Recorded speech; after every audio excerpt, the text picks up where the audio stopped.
ഇതിനിടയിൽ ഒരു ചാനലിൽ ഒരു വാർത്ത വന്നു, നെതന്യാഹുവും ട്രംപും തമ്മിൽ അടിച്ചു പിരിയുന്നു. എന്താണെന്ന് ചോദിച്ചാൽ നെതന്യാഹുവിനെ ട്രംപ് ചീത്ത വിളിച്ചു. ആ ചാനൽ എനിക്ക് ഏതാണെന്ന് അറിയില്ല, പക്ഷെ അതിന്റെ ന്യൂസ് റീഡറെ എനിക്കറിയാം. അവർ കുറെ എന്താ പറയുന്ന വേറെ ചാനലുകളെല്ലാം ന്യൂസ് റീഡ് ചെയ്തിട്ടുള്ള ആളാണ്. പക്ഷെ എന്തുകൊണ്ട് അവരങ്ങനെ പറഞ്ഞു എന്നറിയില്ല. ഒരു അസഭ്യം വിളിച്ചു എന്നാണ്. എന്താണ് നോക്കുമ്പോൾ ഈ നെതന്യാഹു ട്രംപിനോട് പറഞ്ഞു അത്രേ, ഇത് ഹമാസ്, എനിക്ക് തോന്നുന്നില്ല ഹമാസ് ഇതിൽ വരുതിക്ക് വരുമെന്ന് തോന്നുന്നില്ല. അവരിങ്ങനെ സ്ഥിരം ഇങ്ങനെ ട്രീറ്റിലൊക്കെ ഏർപ്പെട്ടിട്ട് പിന്നെ മാറുന്നതാണ് കാണുന്നത്.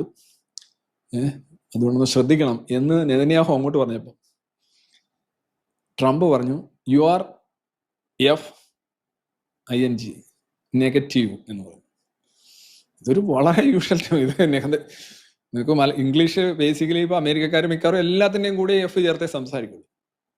യു ആർ നെഗറ്റീവ് എന്നാണ് പറഞ്ഞത്. അതിന്റെ കൂടെ ഒരു അഡ്ജക്റ്റീവായിട്ട് ഈ ഒരു സാധനം കൂടെ ചേർത്ത്, അത് ഈ വ്യക്തിയെ ചീത്ത വിളിക്കുകയല്ല, നിങ്ങൾ എപ്പോഴും ഇങ്ങനെയാ എന്നതാണ് പറയുന്നത്. നമ്മൾ പറയുന്നത് അത്രേ ഉള്ളൂ അല്ലെ. നമ്മൾ പറയുന്നത് നിനക്ക് എപ്പോഴും ഇങ്ങനെയാണ് എന്ന് പറയുന്നതിന്റെ ഇംഗ്ലീഷാണ് യു ആർ ഡാഷ് നെഗറ്റീവ്. ഇതാണ് വലിയൊരു ബ്രേക്കിംഗ് ന്യൂസ് ആയിട്ട് കേരളത്തിലെ ഒരു ചാനൽ ഇങ്ങോട്ട് പ്രത്യേകം. എന്ന് വെച്ച് കഴിഞ്ഞാൽ അവരുദ്ദേശിക്കുന്നത് അത് പിൻവലിച്ചു. പിന്നെ അത് അധികം പതപ്പിച്ചില്ല, എന്തോ അവർക്ക് മനസ്സിലായെന്ന് തോന്നുന്നു.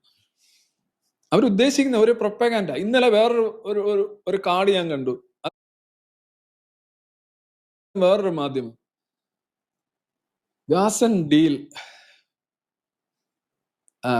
ഡീൽ എന്താണ് എക്സാക്ട്ലി ഞാൻ ഓർക്കുന്നില്ല. ഗാസൻ ഡീൽ എന്നിടത്തും നെതന്യാഹുവിന്റെ ഒരു പടം കൊടുത്തിട്ട് ഇക്കുറി നെതന്യാഹു പണി തരുമോ, എങ്ങനെ ഇക്കുറിയും നെതന്യാഹു പണി തരുമോ, അങ്ങനെ എന്തോ ഒരു പക്ക നെഗറ്റീവ് അഗേൻസ്റ്റ് നെതന്യാഹു, ഇസ്രയേൽ. അതാണ് എന്തിനോ ഈ പറയുന്ന ഈ ഡാഷ് ഉണങ്ങുന്നത് എന്തിനാണെന്ന് മനസ്സിലാക്കാം. എള്ള ഉണങ്ങുന്നത് എന്തിനാണെന്ന് മനസ്സിലാക്കാം. പക്ഷെ ഇത് മനസ്സിലാക്കാനൊന്നും ഇല്ല. എന്താണെന്ന് നോക്കാം, പോട്ടെ, ഞാനത് വിടുന്നു. ഈ രീതിയിലുള്ള പ്രൊപ്പഗാൻഡയാണ് വന്നുകൊണ്ടിരിക്കുന്നത്.